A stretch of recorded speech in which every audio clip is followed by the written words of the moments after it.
What's going on, guys? Today I'm back with another H.A.T format replay review for you guys. If you're interested in sending in your H.A.T format replays, you can go down to the video description and find all the information on how to go about sending those in. But anyways, the match I have for you today, we have Quentin Compson, who is going to be on Spellbook, versus Grapha Dragon Lord, who is going to be on Madolche hands. So this should be a very interesting matchup, so let's get straight into it. Here, it looks like Grapha is going to start this one out. Opening hands, we see Bottomless, Spellbook of the Master, Spellbook Library of the Crescent, DD Crow, Spellbook of Secrets, and on the other side, we see H.A.T, Madolche Magdalene, Ice Hand, Compulse, and Breakthrough Skill, and they will get to draw for turn here, getting a copy of Forbidden Lance. So here they're going to start their turn by summoning the copy of Magdalene and adding a copy of Angeli. From here, they're going to activate the H.A.T and set 3 back row over to Quentin, who gets a copy of Spellbook of Fate. Pretty solid draw there, not needing to search it right away. They're going to start their turn by going for Crescent and revealing Tower, Wisdom, and Eternity. Okay, getting the copy of Tower there. After that, they're going to go for Secrets, and they're going to add a copy of Blue Boy, just to get a spellcaster in rotation. Next, they're going to activate the Tower. That is going to destroy the H.A.T, because obviously during H.A.T format, you could only have one field spell on the field, and that's between both players. After that, it looks like the Blue Boy is going to be summoned and attempting to use the effect, but that is met with Breakthrough Skill. After that, Master is going to be able to activate, revealing the Fate and copying the Secrets, adding a copy of Power. Power is going to be activated on the Blue Boy, going to battle phase and trying to run over the Magdalene here, but it looks like Spellbook of Fate is going to be chained to the Compulse that was activated. I believe the Compulse is attempting to bounce. I actually don't know here.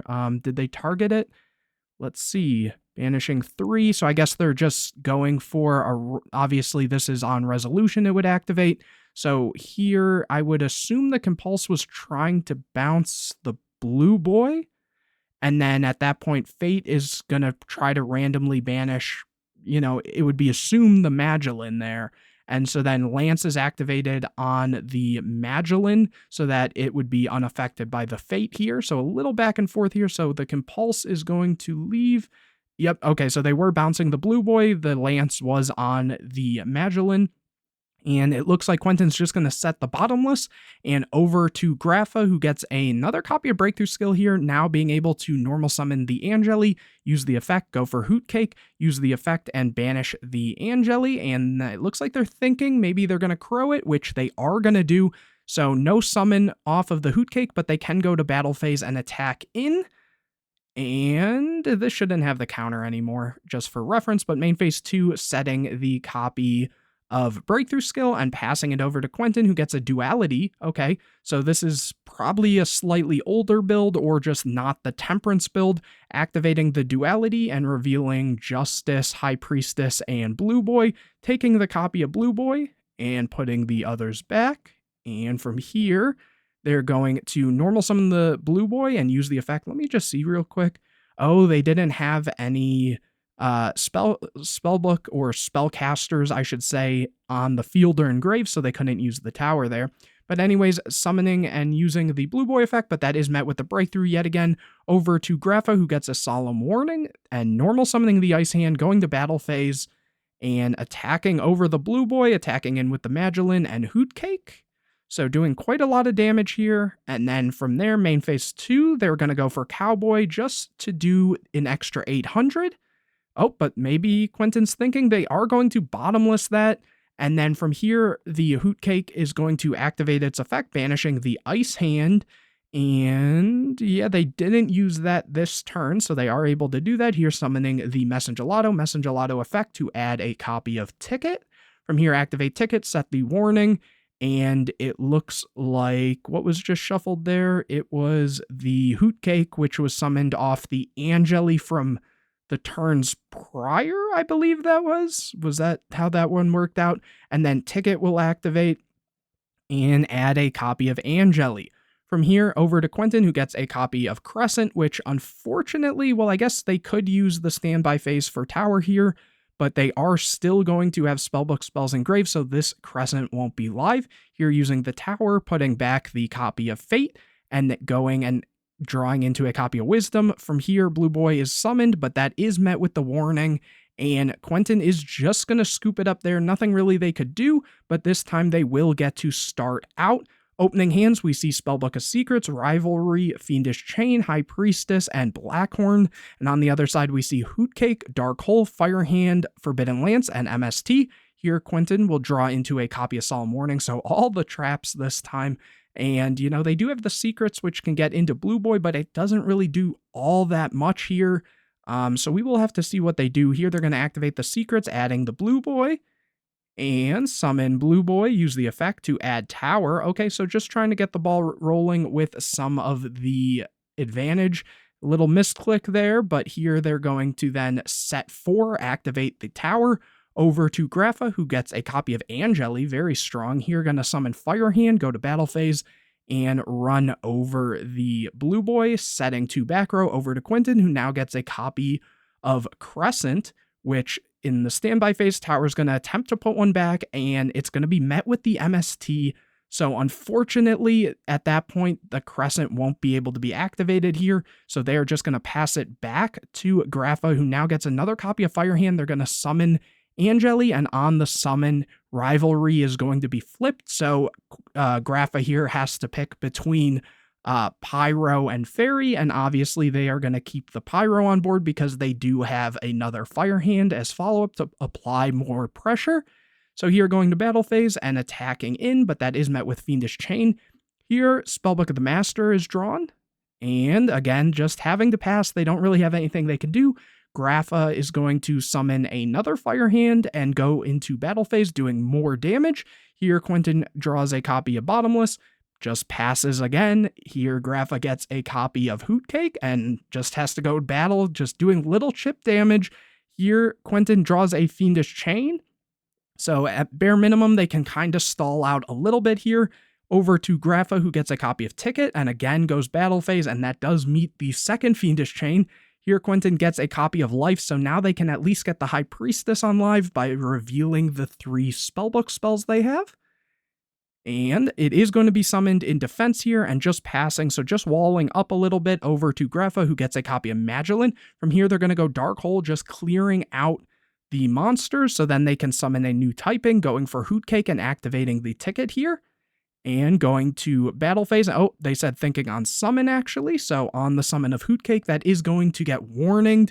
So stalling out just a little bit. And here, if this card in your possession is destroyed by your opponent's card and sent to the graveyard, shuffle it into the deck. So I guess the warning would trigger that here. I'm not entirely sure on that one. But anyways, I mean, this negates and destroys, right?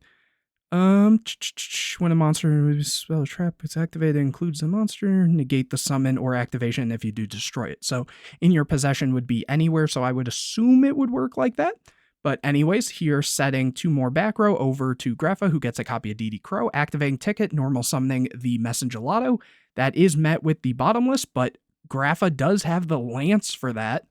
So being able to protect it, but doing a little less damage, and Quentin is really low on life. Here, the Justice is going to be summoned and activating Life, revealing the copy of Crescent, banishing the copy of Blue Boy, and DD Crow is going to be met with that, banishing the High Priestess. After that, it looks like Master is going to be able to be activated, revealing the Crescent to copy. Oh, a little bit of connection issues there. And it looks like they targeted the Secret, so now adding a copy of Power. And activating the Power, which then the Justice can run over the Messengelato here. And Messengelato's going to shuffle back. Power's going to trigger here as well, and the Ticket. So getting a copy of Tower, and then Ticket. Did it add? Oh, they're adding the Mewtwo. And then activating the Tower over to Grapha, who now gets a copy of Angeli. They're going to summon Magdalene, use the effect to add a copy of Messengelato here. Back over to Quentin, who gets a copy of Blackhorn. This rivalry is really making it difficult on the Madolche player here. Tower is going to activate, putting back Life. And drawing into a High Priestess. Okay, so starting to slowly get more pieces of pressure together. They're only on 900 life, though. and Justice is going to attack over the Magdalene. From here, they're going to set the Blackhorn, and obviously they're kind of doing this out of order, but same sort of thing. Tickets triggering, adding a Magdalene, drawing for turn into another copy of Magdalene, summoning Messengelato, attacking over the Justice, or I should say crashing. And then here, actually, if they crash that, wouldn't this then shuffle back in? If this card in your possession is destroyed by an opponent's card and sent to the graveyard, shuffle this card into the deck. So this should be shuffled back in, which would potentially, you know, trigger the ticket here. I guess they may have just missed that here. Anyways, Tower is going to shuffle back the power, drawing into secrets. Here, perfect draw, because now this High Priestess is live yet again. And let's see how this one's going to go. Summoning the High Priestess, banishing the Tower, popping the ticket, activating secrets, getting Master, reveal Crescent, copy secrets to add Fate, and, you know, they've really turned it around now, going battle phase, setting the Fate, and over to Grapha, who gets a DD Crow, and now they are going to scoop it up, but now Grapha will get to go first, and, you know, not dealing with that rivalry right now might be kind of big for them. Opening hands, we see High Priestess, Spellbook of Wisdom, Tower, Fiendish Chain, and Master. And on the other side, we see Magdalene, Breakthrough, Messengelato, Ice Hand, and MST. So drawing a Lance for turn, summoning the Magdalene. So kind of like the first game, honestly. Very similar hands. Setting 3 over to Quentin, who gets a copy of Life. They're going to go for the High Priestess right away, revealing 3. And they honestly don't have that many plays. They don't have any starters like Blue Boy or Secrets or anything. Activating the Tower, and looks like they were just trying to see what was there. And then going battle phase, attacking over the Magdalene, which will shuffle itself back, and then main phase 2, setting Wisdom and Fiendish Chain. After that, Grapha draws into a copy of Angeli for turn, summons the Ice Hand, attacks in. So here they're going to just try to start clearing back row. The Fiendish Chain is activated on the Ice Hand attack, and then MST is chained to that. So the Ice Hand will be able to pop the Wisdom here, and then, actually, you know, I guess they could have done by activating the Wisdom here to make the High Priestess, while it's still on attack declaration here, since it's assumed that they're doing it when they attack, activating that. They could have then, to the MST, chained the Wisdom, so then the Ice Hand wouldn't be able to pop anything and float into Fire Hand here. But anyways, here the Fire Hand is going to pop the High Priestess, Ice Hand is going to then be summoned, and they attack with that. They just kind of skipped the actual attacking phase, but Quentin did lose the damage over here. After that, they are going to pass, and Justice is drawn for turn. Summon Justice and attack over Ice Hand, damage step Lance. So the Justice is only going to be at 800, so it will die out there. After that, main phase 2, it looks like they are just passing. I guess they accidentally thought it was their turn because of how things played out. And also noticing now that Quentin chose not to activate the Tower despite having the Justice here in graveyard, I guess not wanting to play into the fact that if they do get a monster that can out Ice Hand, that Ice Hand would be able to pop the Tower. So just trying to play around the hands a little bit. But here, Grapha, I believe, drew an Angeli or a Messengelato. They have double of both, but here they are just summoning the Messengelato and going to battle phase, attacking in with both. Here, passing, Quentin gets a copy of Fiendish Chain. They're going to activate Life, revealing the Tower, and summoning or banishing the Justice to summon back High Priestess in defense, using High Priestess to banish Wisdom to pop the back row, but that is met with the copy of Breakthrough skill. After that, setting the Fiendish Chain, and over to Grapha, who gets a copy of Hoot Cake. And here, summoning the Angeli and Angeli effect to get out the Hoot Cake.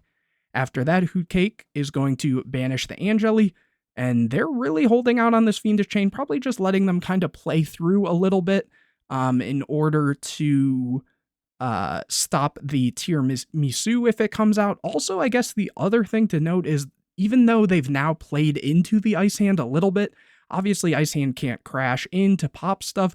and they had the Fiendish. At that point, you may have had a reason to go for the tower, but at the same time, maybe they're waiting because of the Master needing to reveal, so they don't want to, potentially lose out on all resources if they don't draw into another copy of a Spellbook spell. But anyways, Mewtwo is summoned here. After that, they're going to overlay for Levier, use the effect, but that does meet the Fiendish Chain, and so now Tiramisu won't be able to be made. So instead, they're going to go for Emerald, using the effect, detaching Messengelato, putting back Mewtwo, Messengelato, and Ice Hand, drawing into a copy of Instant Fusion. That's pretty decent for the follow-up turn. Quentin now draws into a Duality, which is also very good, revealing Priestess, Fate, and Master, adding the copy of Wisdom here. Okay, that's a interesting play. Let's see how it plays out. They're going to use the High Priestess, banishing the copy of Master to pop the Emerald. After that, activating Tower and setting Wisdom. I guess just trying to play around in case there's a Dark Hole or something, and that's why they didn't take the Fate. But they didn't use the Dark Hole this turn, no. And I guess, no, the Lance only affects attack, right? Yeah, the attack. So there wasn't really, I don't know, did they? I guess they just didn't even have Spellbook spells in grave either. So the Fate wouldn't have really done anything. So I guess that makes sense in that exact scenario. Here, Levier is going to be activated. Oh, they say never mind. Instead, just normal summoning the Hoot Cake, banishing the Emerald, summoning Messengelato effect to add Chateau, and activate Chateau. That's going to pop the tower. Lance on the Levier. Because of it being hit with the Fiendish Chain. Right. And now they're going to activate the Levier to bring back the Angeli overlaying, and that would have been a Tiramisu, which could have, outed this and, maybe the Wisdom or something here, shuffling them back, and that was definitely enough damage there. So Grapha Dragonlord does take it with Madolche hands. And yeah, anyways, hopefully you guys enjoyed this video. If you did, make sure to leave a like on it, comment any questions or videos you want to see in the future, subscribe to the channel, hit the bell to get notified anytime I put a new video out, share this video with your friends, and as always, make sure to go down to the video description to find out how you can send in your hat format replays. Even if you lost the match, but you felt the deck you were playing or playing against was really cool, feel free to send it in. I'm sure people would love to see it regardless. And anyways, guys, I will see you in the next video.